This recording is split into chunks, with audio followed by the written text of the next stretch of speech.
तो हमारी मांग है पार्टी की कि क्वारंटाइन सेंटर्स की हालत ठीक की जाए। और मैं आवाम से आपके माध्यम से अपील करना चाहता हूं कि जो भी प्रोटोकॉल है काइंडली फॉलो करिए, क्योंकि हम उस स्टेज में एंटर हो चुके हैं जहां हम देख रहे हैं हमारा नंबर भी बढ़ रहा है और हमारी डेथ रेट भी बढ़ रही है। ज़िंदगी सबसे इम्पॉर्टेंट है और उसे बचाने के लिए मेरी अपील है लोगों को इसे स्ट्रिक्टली फॉलो किया जाए। लोगों के इश्यूज हैं, पेंडेमिक हो या ना हो, पेंडेमिक होते ज़्यादा इश्यूज हैं। जो दिहाड़ी का मजदूर है, जो दिहाड़ी का दुकानदार है, जो इंडस्ट्रियलिस्ट है या प्राइवेट अदारों में काम करने वाले हैं, पिछले 4 महीने से वो लोग भी बैठे हुए हैं। मुझे नहीं पता कि जम्मू कश्मीर सरकार क्यों कुछ नहीं कर रही है उनके लिए। क्या किसी को ये समझ नहीं है कि उनके घरों में चूल्हा नहीं जल रहा है?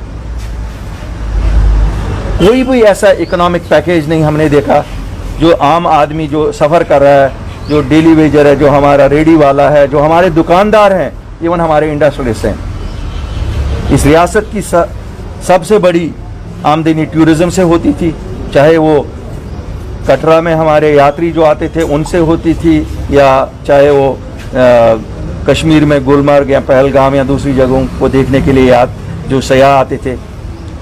होटल बने पड़े हुए हैं, खाली हैं, इंटरेस्ट चल रहा है, मुलाजिम भी रखे हुए हैं। तो मेरी मांग है कि कम से कम जो फिक्स्ड कॉस्ट है, इन लोगों के फिक्स्ड कॉस्ट को गवर्नमेंट 50% सब्सिडाइज करे, और जो बिजली दुकानदार को है या प्राइवेट स्कूल्स को है या इन होटलों को है, डेफर पेमेंट नहीं की जाए, पेमेंट वेव ऑफ की जाए। डेफरमेंट तो बहुत आसान है, जैसे हमारे हिंदुस्तान के फाइनेंस मिनिस्टर ने किया, लोन रीपेमेंट डेफर की। मैं उनसे भी मोदबाना अपील करता हूं कि शायद जम्मू कश्मीर की हालत ऐसी नहीं है कि इंटरेस्ट भी लोग दे सकें, इंटरेस्ट को वेव ऑफ किया जाए, क्योंकि ये कोई कंसेशन नहीं है कि लोन को डेफर किया जाए, उस इंटरेस्ट पे भी इंटरेस्ट चढ़ रहा है।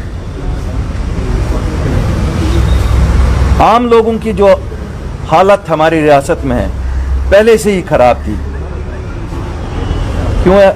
We have an unresponsive bureaucracy, जिनका कोई भी ताना बाना आवाम के साथ नहीं है, बिल्कुल भी कोई सुनवाई नहीं है। अफसर फोन नहीं उठाते हैं, अफसर बात नहीं सुनते हैं। रोजमर्रा की चीज, चाहे पानी की कहीं दिक्कत है, जम्मू में इस गर्मी में पावर कट्स जो हैं हमने कभी नहीं देखे ऐसे। इसी तरह बाकी जो डेवलपमेंटल वर्क्स हैं ना के बराबर हैं। क्या वजह है इसकी, हमें ये समझ नहीं आ रहा। तेलंगाना में भी कोविड है, और मुझे अवसर हुआ, एक दोस्त ने वहाँ से मुझे वीडियो भेजा। इन 4 महीनों में तेलंगाना सरकार ने ड्रेन सब नए बनाए, अंडरग्राउंड ड्रेन्स बनाए, अंडरग्राउंड केबलिंग की, और पूरी मैक्डमाइजेशन स्टेट की। क्यों? उन्हें लगा कि आज ट्रैफिक बंद है, आज वो सब चीज़ें कर सकते हैं जो कभी नहीं हो सकते हैं, जब लोग सड़कों पे हो तब नहीं हो सकती हैं। क्या यहाँ जम्मू कश्मीर सरकार में किसी को ये नहीं लगा कि ये चीज़ हो सकती है? अफसोस की बात है कि कोविड की आड़ में सब चीज़ को पीछे धकेला जा रहा है। हमारे स्कूलों का हाल, बच्चों का जो कैरियर है बिल्कुल ख़त्म हो गया है। वैसे ही हम 5 अगस्त से पहले हमें कहते थे आप बंद हो, अब लॉकडाउन उसको नाम हो गया। पहले क्रैकडाउन था, अब लॉकडाउन है। फ़र्क खाली C और L की आ गई, और कोई फ़र्क नहीं है।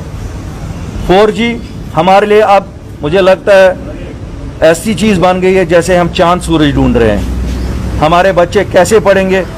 जो हमारे बच्चे बाहर से आए, बाकी यूनिवर्सिटियों में पढ़ रहे थे, बाकी कॉलेजेस में पढ़ रहे थे, प्रोफेशनल कॉलेजेस में पढ़ रहे थे, ऑनलाइन उनके क्लासेस चल रहे थे, लेकिन हमारे बच्चों को उससे भी महरूम किया गया। मेरी पुरजोर अपील है हिंदुस्तान के होम मिनिस्टर से, जो इस वक्त बराह रास्त हमारी सरकार को चला रहे हैं, कि सज़ा की एक इंतहा है, इस इंतहा को अब ख़त्म करिए। कम से कम बच्चों को 4G दीजिए ताकि इनके कैरियर और ख़राब ना हो जाएं।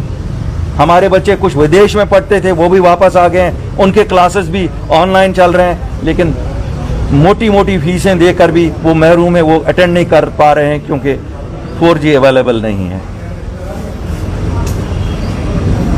एक और बात जो मैं कहना चाहता हूँ, एक मुनज़्ज़म कोशिश हो रही है कि 72 साल की जो सियासत रही है कि कश्मीर को जम्मू से लड़ाओ और जम्मू को कश्मीर से लड़ाओ, फिर तरह तरह के डिसीजंस में ऐसा करने की कोशिश की जा रही है। अपनी पार्टी इसीलिए वजूद में आई है क्यों आज कोई विवाद नहीं है। जम्मू की आवाम चाहती है कि हमारी स्टेटहुड बहाल हो जाए, कश्मीरी आवाम चाहती है स्टेटहुड बहाल हो जाए, जम्मू की आवाम चाहती है कि हमारे लैंड्स की राइट्स हमारे पास ही रहें, जॉब्स हमारे पास रहें, यही कश्मीरी चाहते हैं। आज कोई विवाद इमोशनल नारा नहीं है। मेरी आपके माध्यम से दोनों खित्तों के आवाम से गुजारिश है कि किसी के भी जज्बाती नारों में ना आइए, और जो साजिशी अनासिर आज भी कुछ ऐसे फैसले कर रहे हैं